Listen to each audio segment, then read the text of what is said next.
Hello, dear friends. You will hear of wars and rumors of wars, but don't be alarmed. Such things must happen, but the end is still to come. Nation will rise against nation, and kingdom against kingdom. Matthew 24:6-7. Opinion piece. Not everything collapses. Visible face. The cup is full. New beginnings. War is a cover-up. Converging crises. Universal collapse. New opportunities. Chaos and prosperity. Let's start. The stock market is holding on with gains while everything else is collapsing. There is a sharp shift in the markets due to the recent war in the Middle East. When the conflict worsens, investors sell more growth-sensitive assets and take refuge in sectors linked to energy or defense. The message is that war doesn't affect all markets equally. Some plummet, but others hold firm and even rise.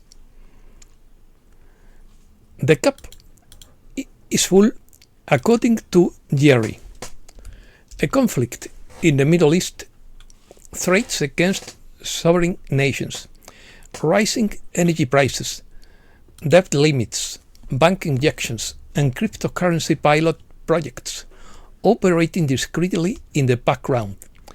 Electoral issues that were never fully resolved, a crisis whose official version is constantly changing, and to top it all off, the daily flow of indignation, confusion, and noise. The question isn't whether the paradigm will change, but whether we will face it consciously or allow ourselves to be swept away by forces we never stopped to understand.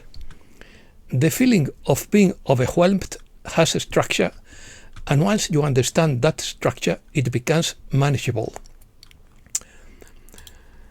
The stage has collapsed, according to the Andromeda Intergalactic Council via Celia Wilder.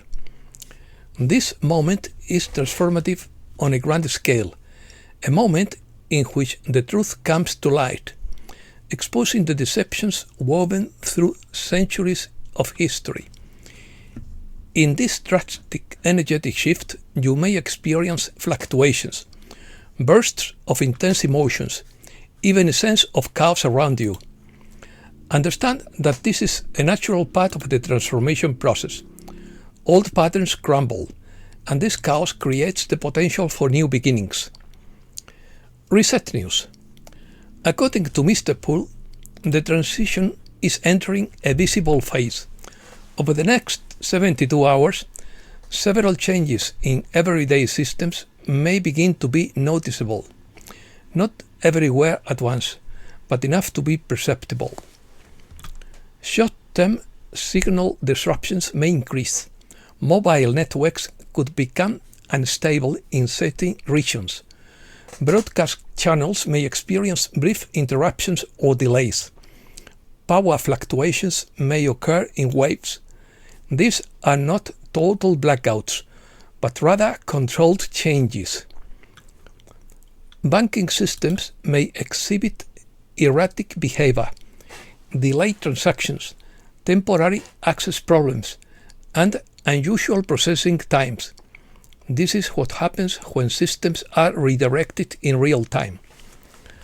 According to Mr. Poole, the deadline for Iran wasn't extended because they are negotiating. It was extended because the system isn't ready yet. The agreements are signed. The gold has moved, and the war is a cover. Right now, three things are happening simultaneously. First, central banks bought more gold in the last 90 days than in a quarter since 1967. They are not buying gold because they are afraid. They are buying it because they know what's replacing the dollar. Second, the QFS infrastructure went from 12 active quantum nodes in January to 67 active nodes last Friday. Each node processes 1.4 million transactions per second. You don't build that kind of infrastructure for a system that's not going to be activated. Third, on March 16th, Thune's Ripple's partner quietly announced stablecoins payments to 11,500 banks. No, it's correct. That's the number. Via SWIFT. They call it Smart Superhighway. That's not a partnership. It's a replacement in disguise. In his view, it's all a distraction from what's happening in the server rooms and at the Fed buildings in New York, Chicago, and San Francisco. They are migrating the accounting records. Everything is being transferred from the old system to the new one. And when the migration is complete, the old system will be taken offline. That's what March 27 represents. It's not a deadline for Iran, it's a deadline for the Federal Reserve. Signs. Analysts are already seeing this. Oil and gas prices are rising. Fears of inflation and recession are rising. And the sensitive sectors like banking, consumer goods, and manufacturing are declining. For example, European banks have fallen sharply due to fears of an economic crisis, even though they could benefit from rising interest rates. Faced with this crisis is the so-called Nordic banker, referring to northern European countries like Norway, Sweden, Finland, and Denmark, which have very solid public finances and substantial state savings in sovereign wealth funds. For example, Norway has been preparing for even severe crisis scenarios for some time. As a result, their markets are falling less or even holding up better. But the key to this crisis is that not everything falls equally. In times like this, the market recognizes itself. Consumer goods, construction, automotive, and banks lose out due to fears of defaults. Energy and defense gain or hold up. This already happened with Ukraine in 2022. Initially, there is panic when the market adapts and then new opportunities emerge. Even now, some investment banks are saying that some downturns can be opportunities. This means it's not a total collapse, but rather a rotation and a geopolitical fear. In other words, some areas are suffering while others are benefiting. When there is fear, money seeks safety. It doesn't mean everything is collapsing.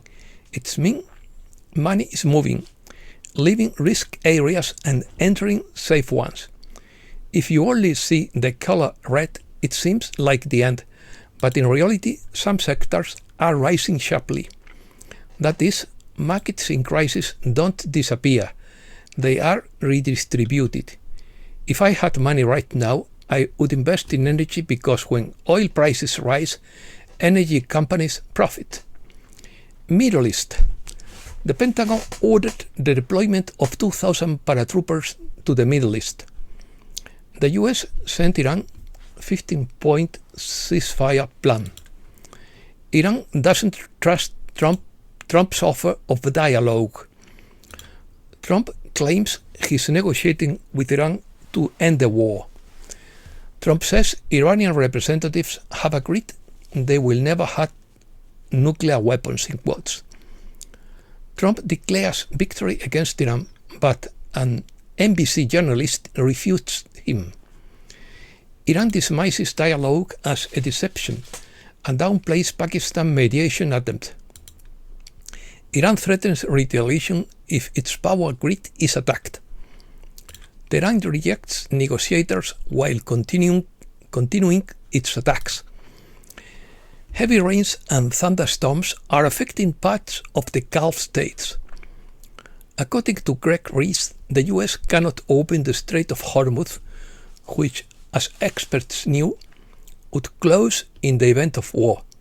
That is why the Navy is miles away and why some NATO allies are refusing to participate. Economy. Gold extends its gain after breaking a 9-day losing streak.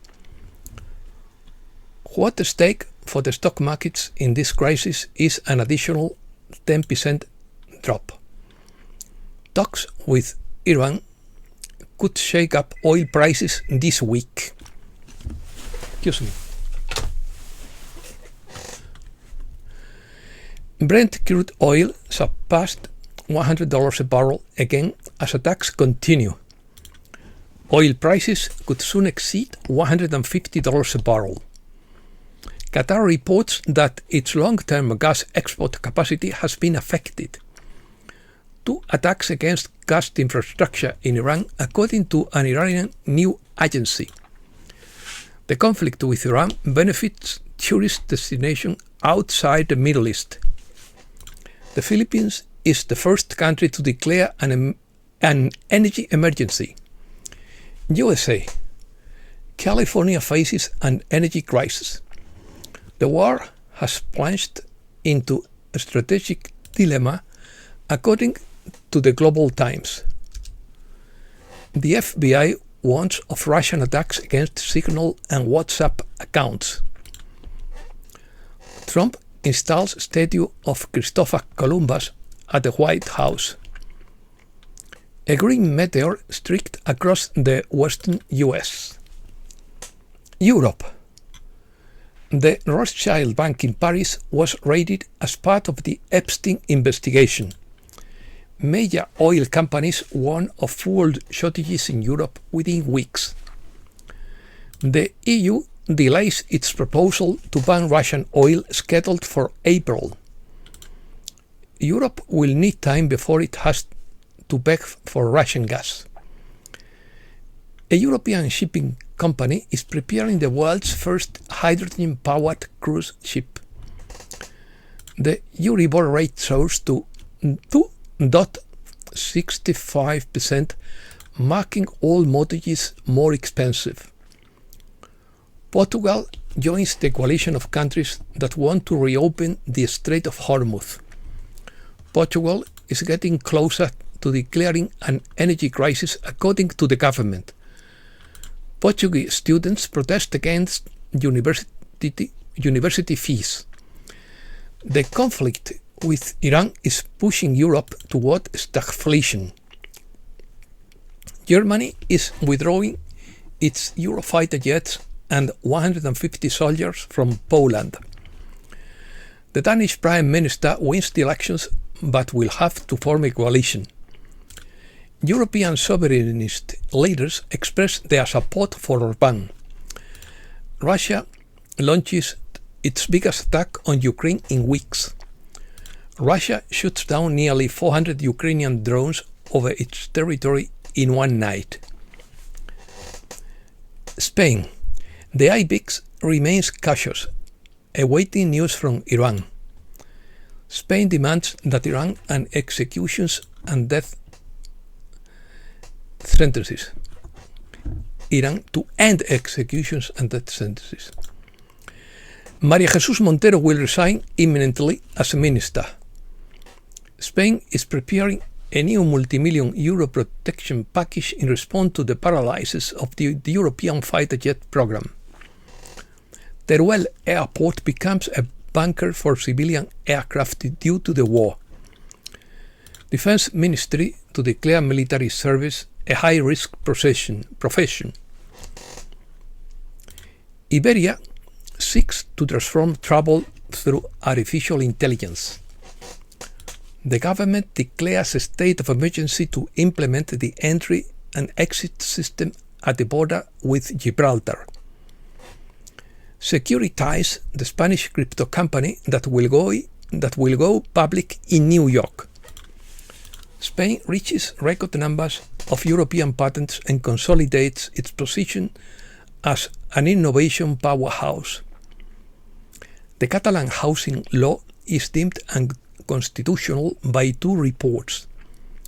Hotels, offices and retail businesses gain ground in the real estate sector. interest in rural properties drives purchases to their highest level since 2007. The political battle over Shakira intensifies.